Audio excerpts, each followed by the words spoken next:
ஆண்களுக்கு திருமண தடை இது ஒரு ரொம்ப பெரிய பிரச்சனை. ஆண்களுக்கு நிறைய பேருக்கு திருமணம் தொடங்குறதுல தடையாவே இருக்கு. அதுக்கு பல காரணம் இருக்கு. அதை சரி செய்யக்கூடிய ஒரு பூஜை முறையை தான் இப்ப நம்ம பேசணும்.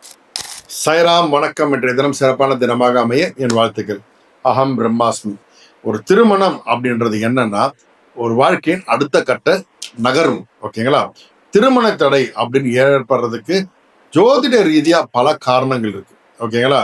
ஒரு ஆணோட ஜாதகத்துல குரு, செவ்வாய், சுக்கிரன், லக்னாதிபதி இவங்க உட்கார்ந்துட்டு இருக்கிற இடம், அவங்க பார்க்குற இடம், இப்படி பல விஷயங்கள் இருக்கு. ஓகேங்களா? அதே போல தோராயமா ஒரு ஆணுடைய ஜாதகத்துக்கு இந்தந்த ராசிகளுக்கு இந்த ஏஜ்ல கல்யாணம் ஆகணும்னு ஒரு விதி இருக்கு. அது ஒரு ஜோதிட கணக்கு. அந்த ஏஜை நான் சொல்றேன். அந்த ஏஜ்ல திருமணம் ஆகாதவங்களுக்கு இந்த தோஷம் உண்டுன்னு அர்த்தம். மேஷ ராசிக்கு 23, 27, 32 இந்த வயசுல கல்யாணம் ஆயிடணும்.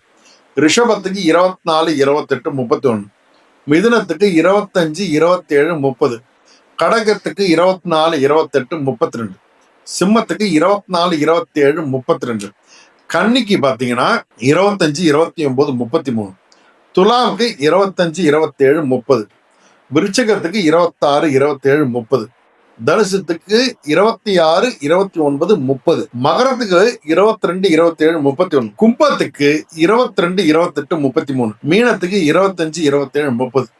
இந்த வயசை தாண்டியும் திருமணம் நடைபெறாமல் இருந்தால் லக்னம், 7வது இடம், அஷ்டமஸ்தானம், ராகு அமர்ந்துட்டு இருக்கிற இடம், 12வது இடம், இப்படி பல கணக்குகளை பார்க்கலாம். நிறைய விஷயம் இருக்கு. ஓகேங்களா?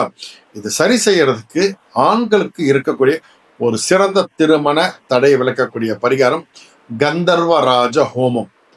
முறைப்படி ஒரு இதை பத்தி தெரிஞ்ச ஒரு முறைப்படி தெரிஞ்ச ஒரு பூசாரியை வீட்டுக்கு கூட்டு வந்து இந்த கந்தர்வராஜ ஹோமம் செய்தால் கண்டிப்பாக இந்த ஜாதக ரீதியாக இருக்கக்கூடிய தோஷங்கள் விலகும். கண்டிப்பா 6 மாசத்துக்குள்ள கல்யாணம் நடந்தே தீர்ந்துடும். இந்த கந்தர்வராஜ ஹோமத்துடைய ஸ்பெஷல் அதுதான். ஆனா அது சாஸ்திரப்படி தப்பு இல்லாம செய்யணும். அப்படி ஹோமம் செய்ய முடியாதவங்க, அந்த அளவுக்கு செலவு பண்ண முடியாதுங்க அப்படின்றவங்களுக்கு ஒரு பரிகாரமா சொல்லுவோம். வீட்டில் இதுக்குன்னு ஒரு தனியா ஒரு மண் அகல் பெருசா ஒன்று வாங்கி வச்சுக்கோங்க. வாங்கி வச்சுட்டு அது ஒரு தட்டில் வச்சுட்டு அதுல நல்லெண்ணெய் விட்டு டெய்லி ஒரு விளக்கு ஏற்று அந்த விளக்கை ஏற்றிட்டு இதை செய்ய வேண்டாம். திருமணம் ஆகாத ஆண்கள் கேஸ் அவங்க முடியல அப்படின்றவங்களுக்கு அவங்க அம்மா மட்டும் செய்யலாம். ஓம் கந்தர்வ ராஜாய வித்மகே கலத்திர தோஷ நிவர்த்தகாய தீமகி தன்னோ யக்ஷ பிரஜோதயாத். ஓம் நமோ பகவதே கந்தர்வ ராஜாய ஹும் பட் ஸ்வாஹா. இந்த மந்திரத்தை தினமும் 108 முறை சொல்லி இந்த திருமணம் நடக்கணும் அப்படின்னு பிரார்த்தனை பண்ணிட்டாங்க. கண்டிப்பாக ஆண்களுக்கு திருமணம் விரைவில் நடக்கும். இறைவன் அருளால் நல்லது நடக்கும். நல்லது மாத்திரமே நடக்கும். சாய்.